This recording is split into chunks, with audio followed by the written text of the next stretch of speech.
Good evening. How's everybody doing? Great to be learning with you on a Monday night. Yom Sheni. Let's light up the darkness. Who's in the house as we gather to learn? Yehuda in South Carolina, Renee in Indiana, Stephen in New Hampshire, Paul in Chicago, Jay Yitzchak in Minnesota, Shandora in the Bronx, Paul in the Great Northwest, Melissa in Great Neck, Clarice in Mexico City, Bella in Florida, Sharon in New Jersey, Bill in mid-Missouri. Leona in Southern Illinois, John in Sedona, Michelle in Indiana, Jonathan in Malibu, Charles checking in, and Marjorie in Georgia, Marie in Freeport. Welcome, everybody. Our daf tonight is page 23, Chaf Gimel, here in Tractate Sotah, the 18th volume of the Talmud. We are in chapter 3, which we're going to complete tonight, God willing, with Mishna number 3 of chapter 3. So let's get into it.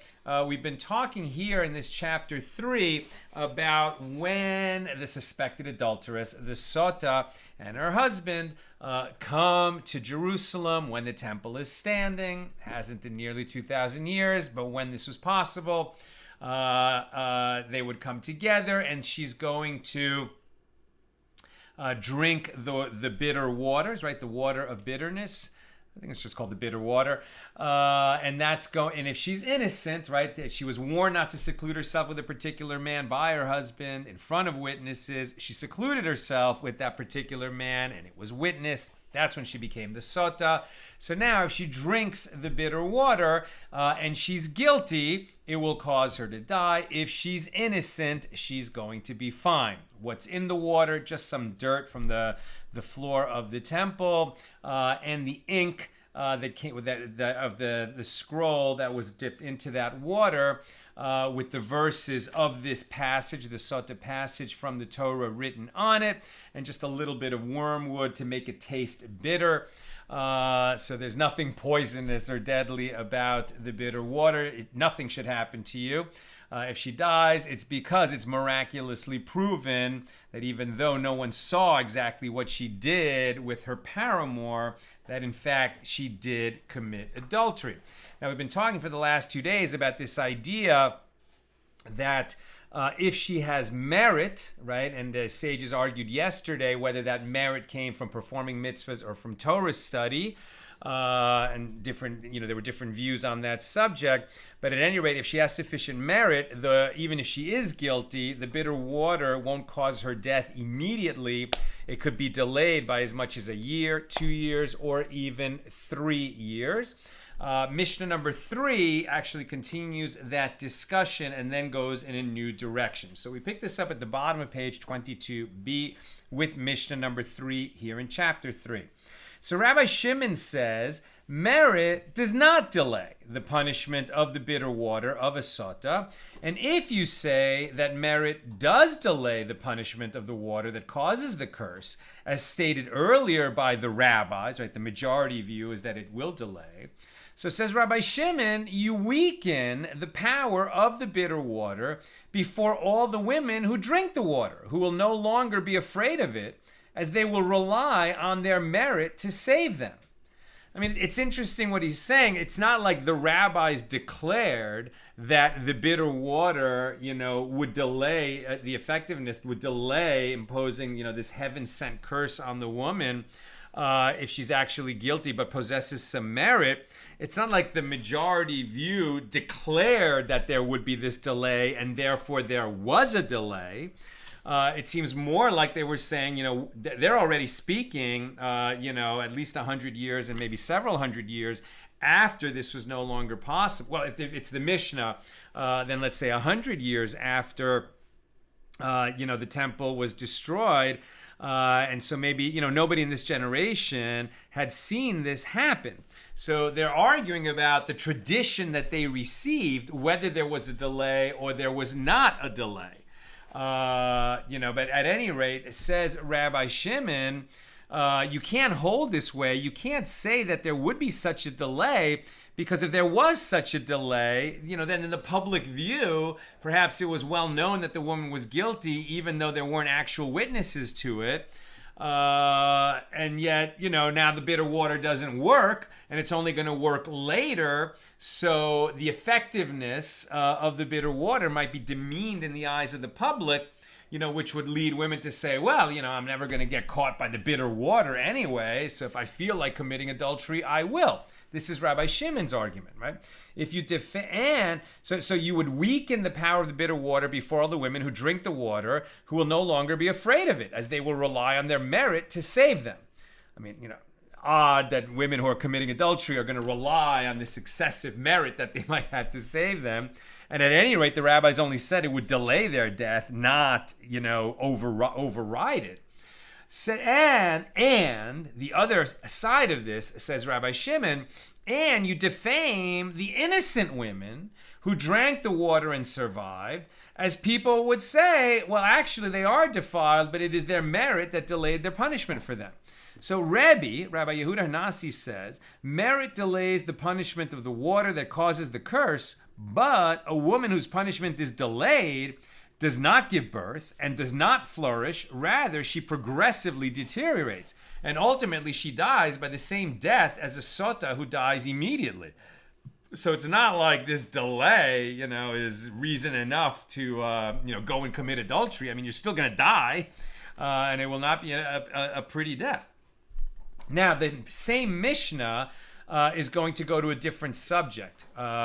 So if, we're still in the Mishnah, if the meal offering of the Sotah, right, she has to bring a meal offering, as we've learned, and it's an offering of barley flour.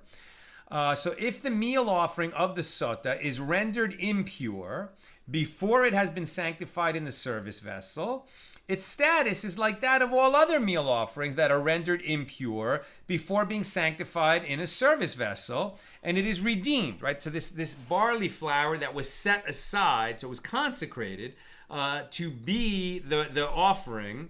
So even though it was consecrated by the woman who set it aside, this will be my offering when I bring it, and that's what consecrates it. But then it became impure, right? So it came into contact with some source of tumah, ritual impurity. And so it can't be offered on the altar. So what would she do? She would redeem it and basically replace it with other flour, which is ritually pure. However, if it had already gone into the service vessel, which we learned for this offering, the service vessel is an earthenware vessel, but at any rate, it's still a vessel that the temple provides. So if it is rendered impure after it has been sanctified in the service vessel, its status is like that of all the other meal offerings that are rendered impure after being sanctified in a service vessel, and it is burned. It can't be redeemed, so it would have to be burned. And these are the Sotah women whose meal offerings are burned if they have already been sanctified in a service vessel.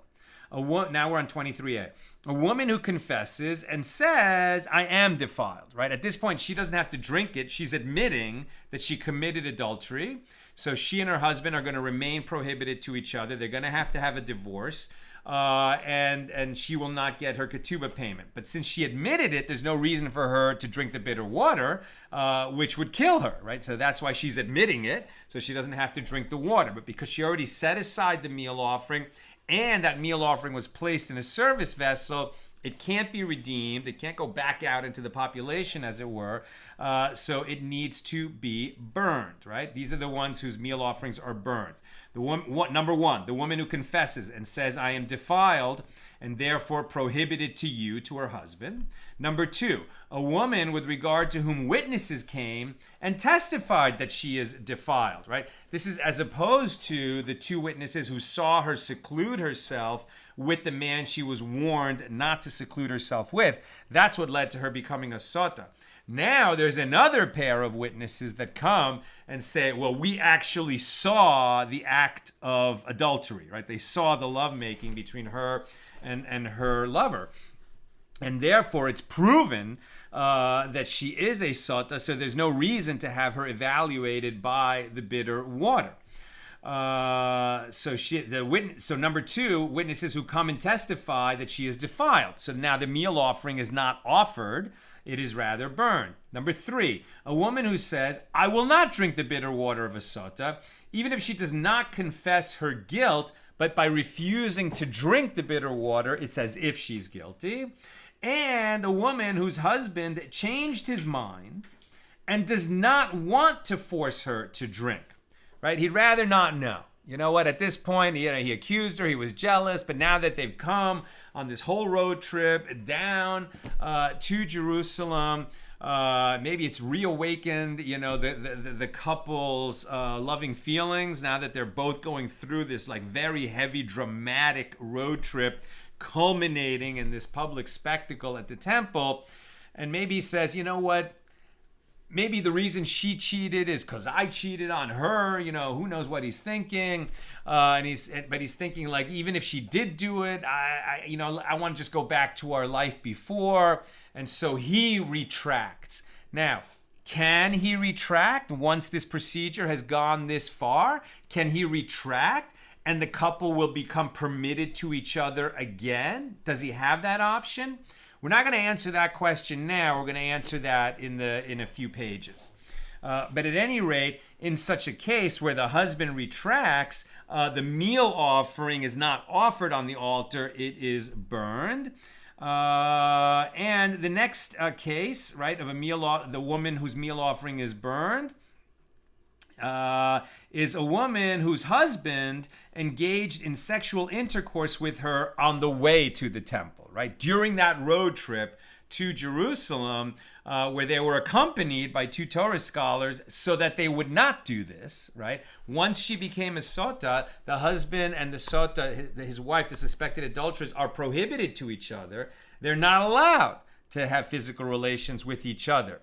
If they do, then the Sotah ritual is off, right? The bitter water will not evaluate her if she and her husband, had relations together on the way to Jerusalem. So at that point, the process is canceled. And if the meal offering was set aside and sanctified in a service vessel, it needs to be burned. Also, these is other cases of women whose meal offerings are burned. And all the women who are married to priests, their meal offerings are always burned, right? Now we're talking about something different. We're not talking about the meal offering of a Sotah. Now we're talking about meal offerings generally. Then as we've learned, a meal offering is one of the possibilities of a sin offering, right? So a sin offering is variable in terms of what is brought for the sin offering. And a rich person will bring expensive animals as the sin offering. And a middle-class person can bring, I believe, birds and less expensive animals. And a poor person just brings a meal offering because it's obviously much more affordable than an animal as the offering. So when you bring any sin offering, part of it goes up in smoke on the altar, on the Mizbeach, and part of it is eaten by the priests. And we have, and what happens is, if a priest brings a meal offering, or any animal, if a priest brings a sin offering, unlike non-priests, right? All other Jews, when they bring a sin offering, part of it goes up on the altar, and part of it is eaten by priests in the temple. But if a priest brings a sin offering, all of it is burned. His fellow priests don't eat the sin offering of their fellow priest. And this likewise gets extended to the wife or daughter of a priest. So in all the women who are married to priests, their meal offerings are always burned. As the verse states, and every meal offering of a priest shall be completely burned, it shall not be eaten. Leviticus 6:16.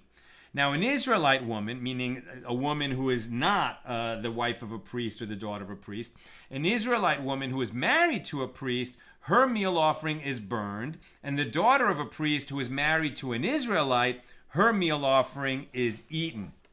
Meaning, she might be the daughter of a priest, But her meal offering is consumed entirely and not eaten by other priests only when she lives in her father's house. If the daughter of a priest goes and marries a non-priest, just a regular Jew, and she ends up bringing a sin offering, now her sin offering is treated like the sin offerings of all other Jews who are not priests. And the Mishnah asks a general question. What are the differences between a priest and the daughter of a priest, legally speaking? And the meal offering of the daughter of a priest is eaten by the priests, but the meal offering of a priest is not eaten. Okay, so only the wife of a priest, her meal offering is not eaten. I guess I was wrong about that. The daughter of a priest, seems like it doesn't matter whether she's married or not. It's always eaten. I'm not sure about that. But right here it says, the meal offering of the daughter of a priest is eaten by the priests, but the meal offering of a priest is not eaten. The daughter of a priest can become disqualified from marrying a priest and from partaking of teruma by engaging in sexual intercourse with somebody forbidden to her. But a priest does not become desacralized by engaging in sexual intercourse with a woman who is forbidden to him. Right? So what we've learned is if a priest marries a woman who is forbidden to him, so who would that be? A divorcee. Right? A priest can marry a widow, but he can't marry a divorced woman.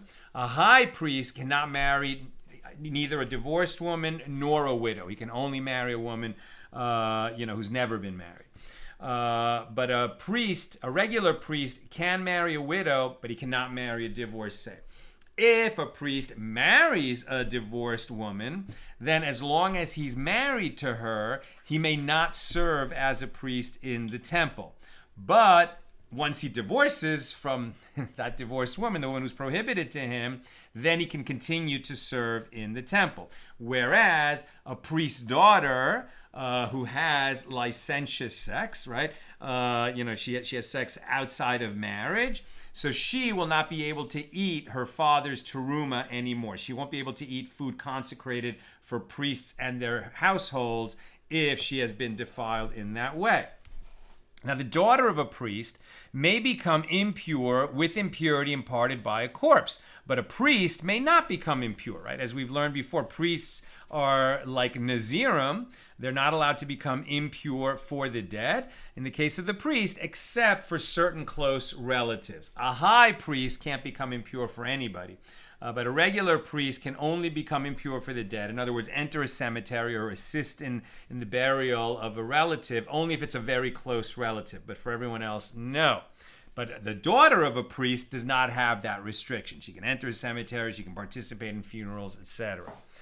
A priest may eat from offerings of the most sacred order, like, for instance, eating the part of a sin offering that is eaten by priests. A priest can do that. But the daughter of a priest may not eat from those offerings.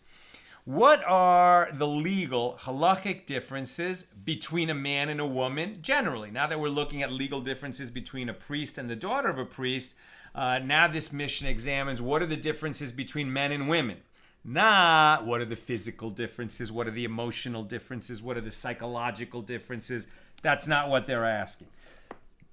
They're simply asking, how are men and women treated differently under Jewish law in certain situations?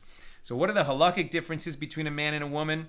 A man lets his hair grow and rends his garments when he is a mitzora, right? When he's suffering from tzaraas, that physical expression of a spiritual malady that existed when the temple was standing.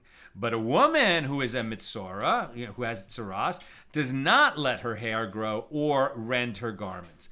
A man can vow that his minor son shall be a nazir, obligating the son to remain a nazir even during his adulthood. Now, the son can get out of it. He doesn't have to be a nazir if he doesn't want to, and he doesn't have to be a nazir if other relatives object. But if the son does not object and no other relatives object, then a father who vows that his minor son will be a nazir, the son becomes a nazir. A man can do that for his son, but a woman cannot vow that her son shall be a nazir. A man can shave at the culmination of his nazirus by using offerings originally designated for his father's nazirus, right? If a man and his father were both nazirim, and the father set aside the offerings to bring at the conclusion of nazirus, and then the father died, and the son inherited those unused offerings from his father, if they were both nazirim at the time that the offerings were set aside, the son can use his father's offerings. But a woman cannot do that, right? A woman who is a nazir and can, in the same situation, cannot use her father's offerings at the conclusion of her nazirus. Where am I? And a man can betroth his daughter to another man while she is a minor, but a woman cannot betroth her daughter even while she is a minor. A man can sell his daughter as a maidservant, a female slave, while she is a minor, but a woman cannot sell her daughter as a maidservant even while she is a minor. A man who is sentenced to die by stoning, when he is stoned, it is done when he is naked, but a woman is not. A woman who is, convicted of a capital crime, whose punishment is stoning, when she receives that punishment, it does not happen with her being naked. A man is hanged after he is stoned for certain transgressions, but a woman is not hanged. A man is sold for his committing an act of theft in order to pay his debt, right? If he can't pay his debt that he acquired by stealing, then he will be sold into slavery so that he can pay off that debt. But a woman is not sold into slavery in order to pay off a debt that she acquired by committing theft. That's Mishnah number 3. Now the Gemara. The sages taught in Tosefta 2:6, all the women who are married into the priesthood, their meal offerings are burned.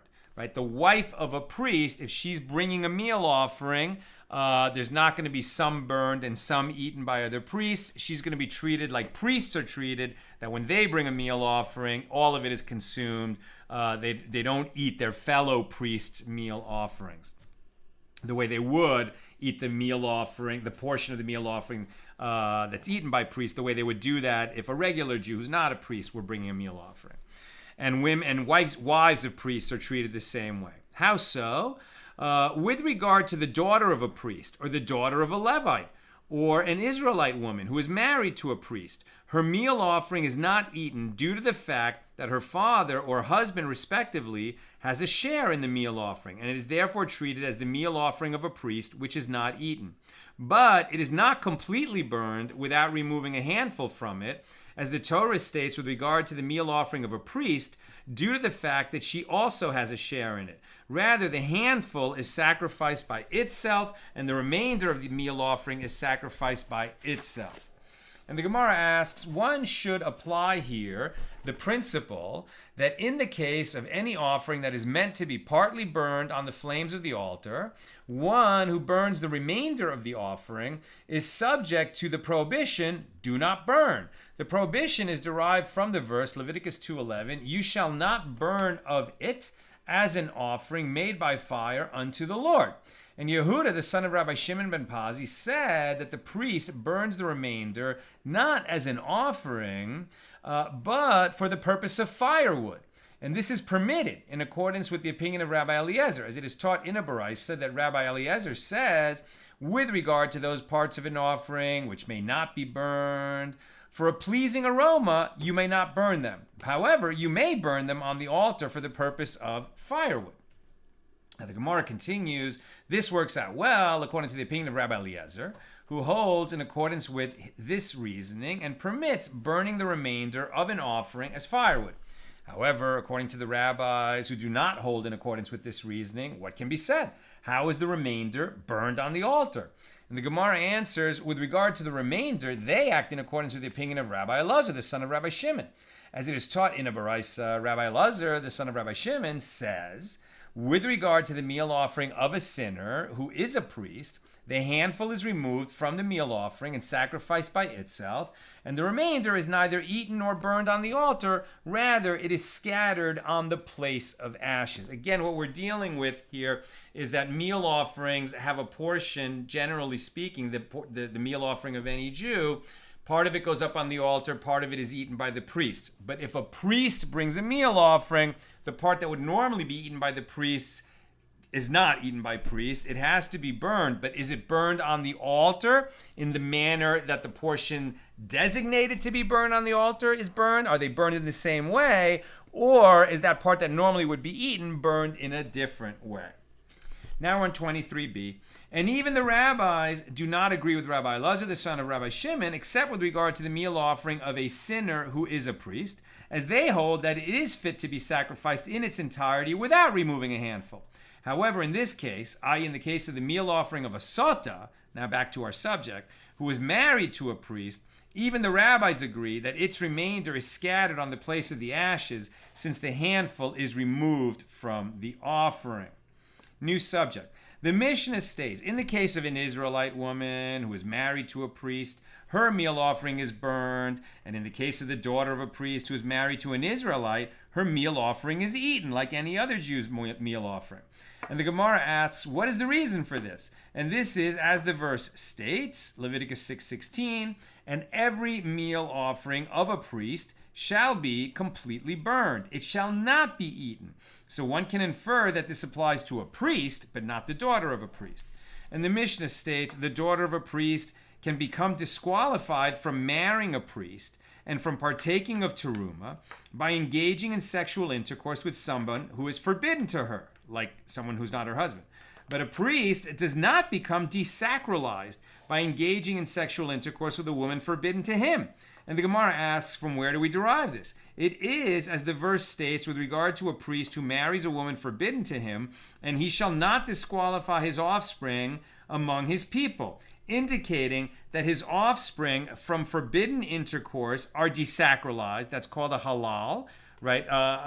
The son of a priest by his wife that was prohibited to him because she was a divorcee. He was not allowed to marry her.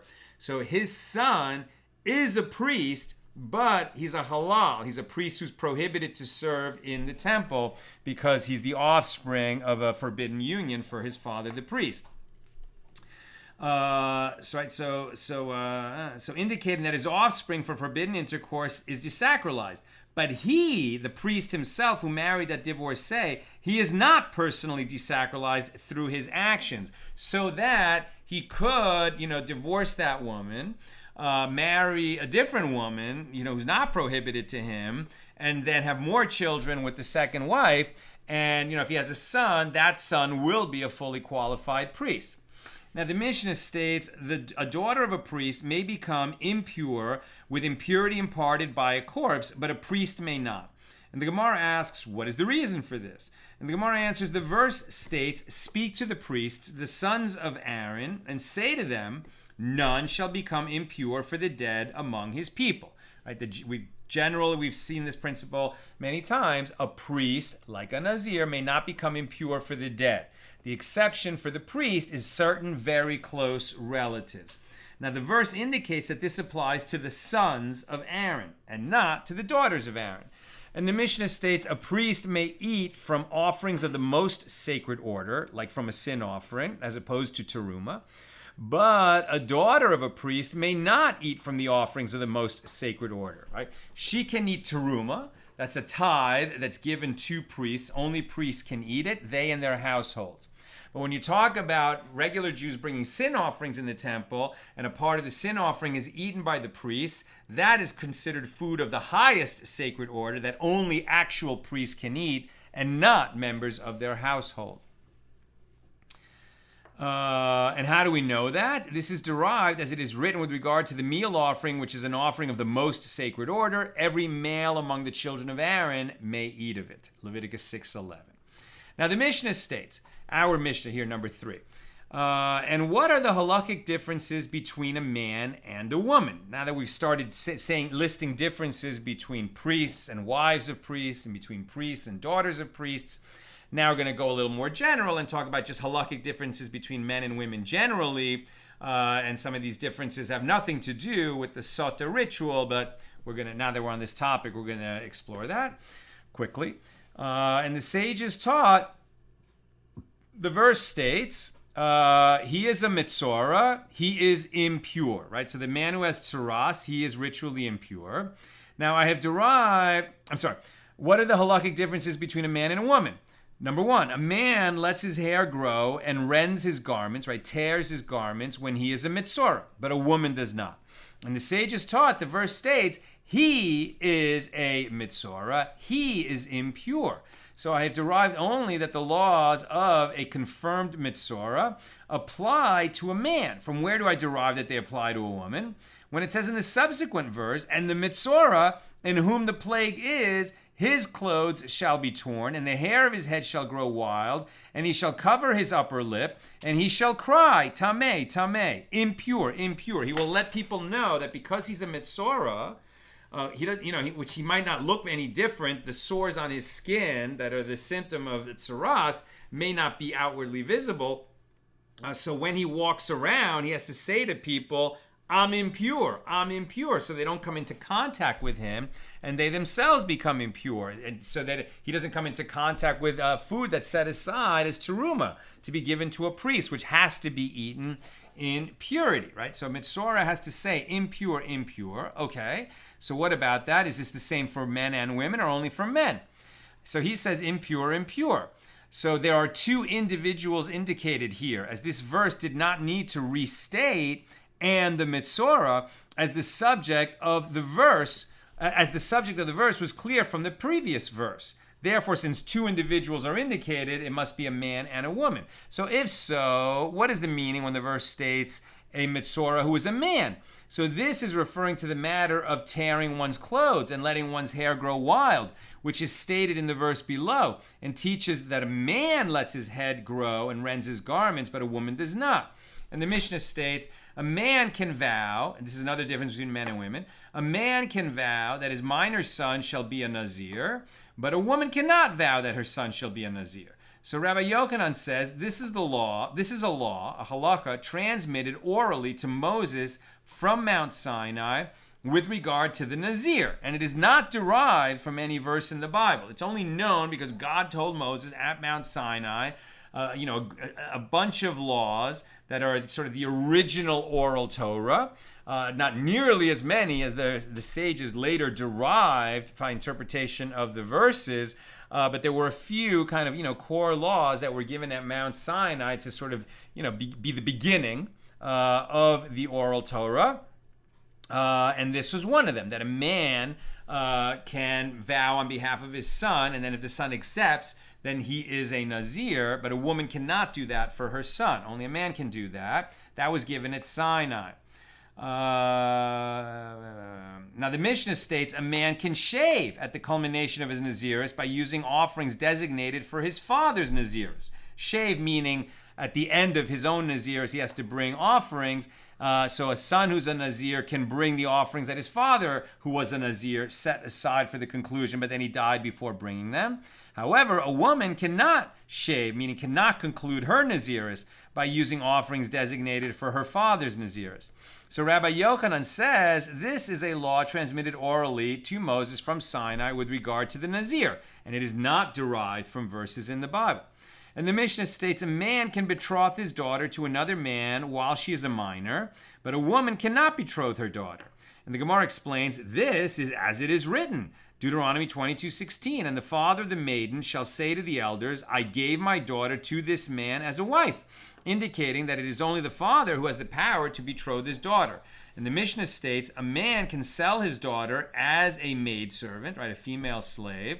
But remember, when a Jew is sold into slavery or sells, their son or daughter into slavery, it's not permanent slavery. It's 6 years of slavery. But at any rate, a man can do that to his daughter. But a woman cannot sell her daughter. And the Gemara explains this is derived as it is written, and if a man sells his daughter to be a maidservant, indicating that only a man can sell his daughter while a woman cannot. Needless to say, while the Bible accounted for slavery in the ancient world, where slavery was an extremely common practice that was just everywhere, when slavery stopped being a practice in the world, Jews stopped buying or selling slaves long ago. Although, you will find that sadly there were some Jews in the South, in America, who participated in the sin of slavery in American slavery, but that was, another time and place and not what we're talking about here. Now, where am I? Now, the Mishnah states, a man is stoned naked, right? A man who receives the death penalty for a crime whose death penalty is stoning, right? There's 4 kinds of death penalty in the Torah, right? So that's strangulation, stoning, burning, and beheading.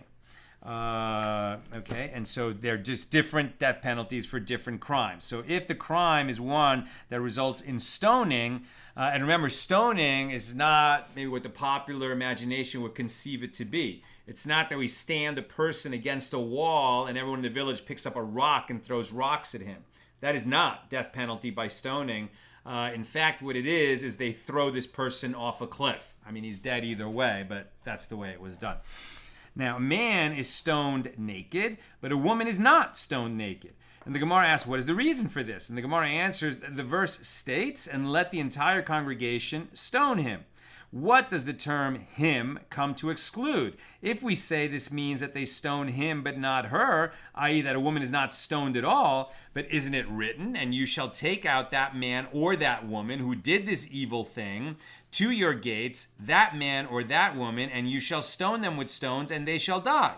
So rather, the term him excludes his garment, indicating that he is stoned without his garment.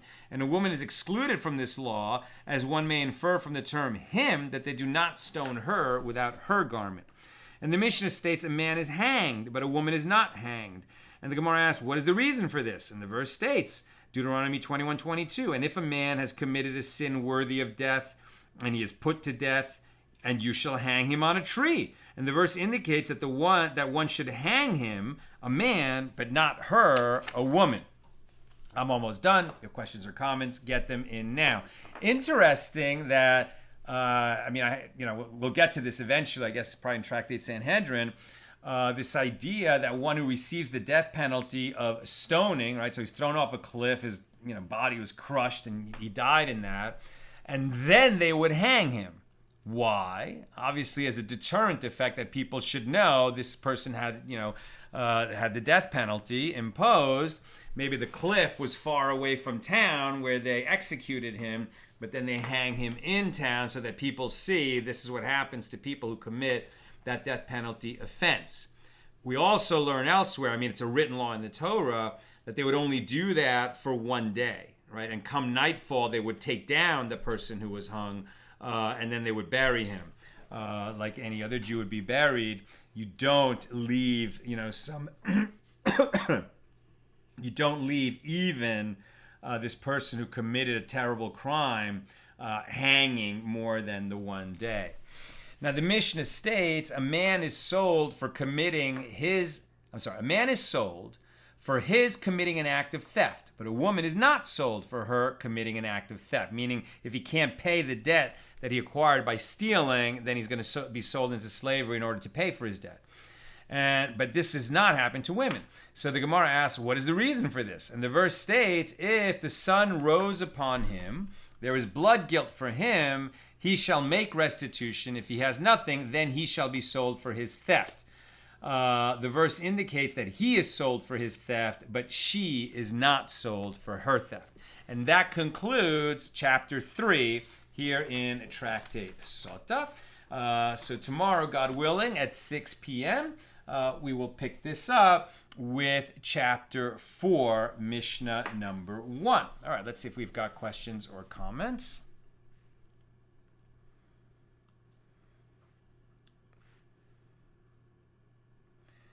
Sotah 23. Sharon, if a woman is in an abusive marriage, might she claim an adulterous relationship just to get out of a relationship when her husband might not otherwise give her a get? I've had that same thought, and I raised it before. That seems like a way out of the marriage. The issue is, first of all, does she really want to do that?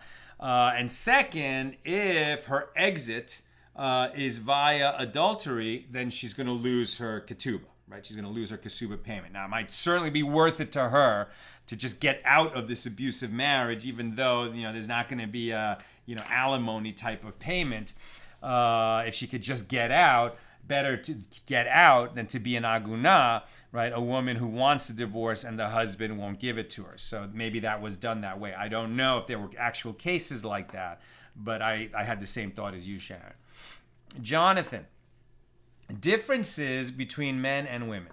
Do you think Samson's mother's vow that he be a nazir was confirmed by her husband? Otherwise, it would conflict with the halakha, with the law. Yes, and in fact, I meant to read a note that Rav Steinsaltz had about Hannah, Samson's mother, right? Let's see. Where was that? But a woman cannot vow. So the Radak asks, how Hannah could vow that if she, I'm sorry, this is not Samson's mother, but Samuel's mother, who was also a Nazir, right? The prophet Shmuel, Samuel, from like the book of Samuel. So the Radak asks how Hannah could vow that if she gave birth to a son, he would be a Nazir all his life. See 1 Samuel chapter 1. As a woman cannot vow that her son shall be a Nazir. Now, some commentaries answer that her declaration did not affect the vow. Her intention was that she would entreat her husband until he imposed the vow on their son. In any event, Hannah's vow certainly falls outside the general laws of nazirus, as she took the vow before her son was even conceived. And a vow taken with regard to an entity that is not yet in the world does not take effect.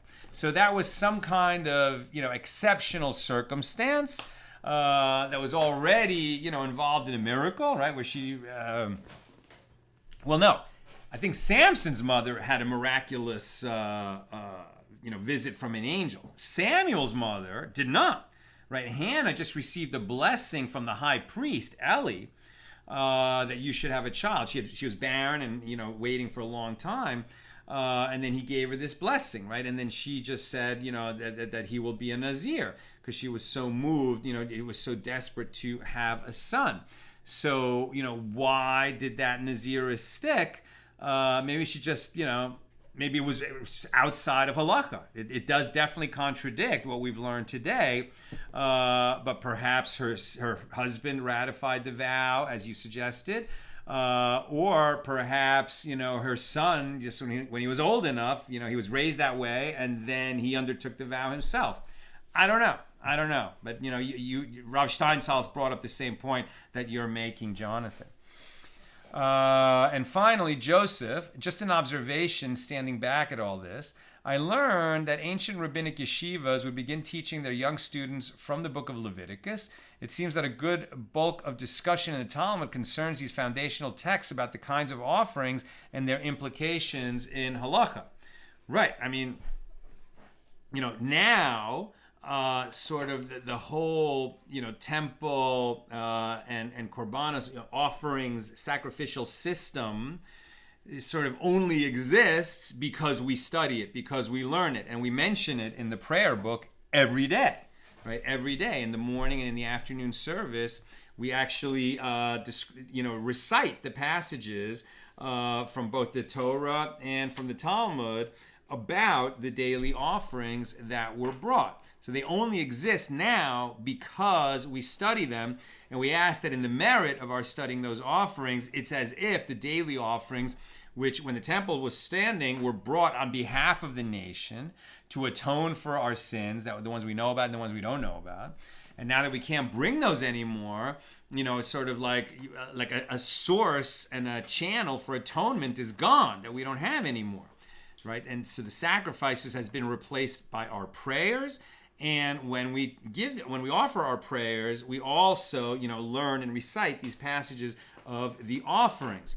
But certainly when the temple was standing, that was the center of the Jewish world for many reasons, and it was so important, and it was something that people, definitely studied and learned about in a manner that even though only priests could could actually bring the offerings to the altar, all Jews, were required to bring offerings at certain times. At least they were required to bring the Pesach, right, the Passover offering, when they would go to Jerusalem for that pilgrimage. So yes, even back then it was an important topic of study. and it remains one now. And it's easy, I think, for a modern person to say, hey, man, sacrifices, that hasn't been done by anybody in thousands of years. Why are we learning this stuff? It just seems so ancient and remote. But the more we learn about them and the more we kind of uncover that spiritual dimension, as we start to understand the differences between offerings and the mindset of the people who are bringing offerings and the limitations of what offerings could and couldn't do, then we can grow in our own spiritual journeys. Right, as I mentioned before, Hannah is Shmuel's mother, not Samson's. Nina's reminding me, but I think I said it. Okay, that's what I've got for today. And with God's help, we'll be together again tomorrow, Tuesday, at the regular time.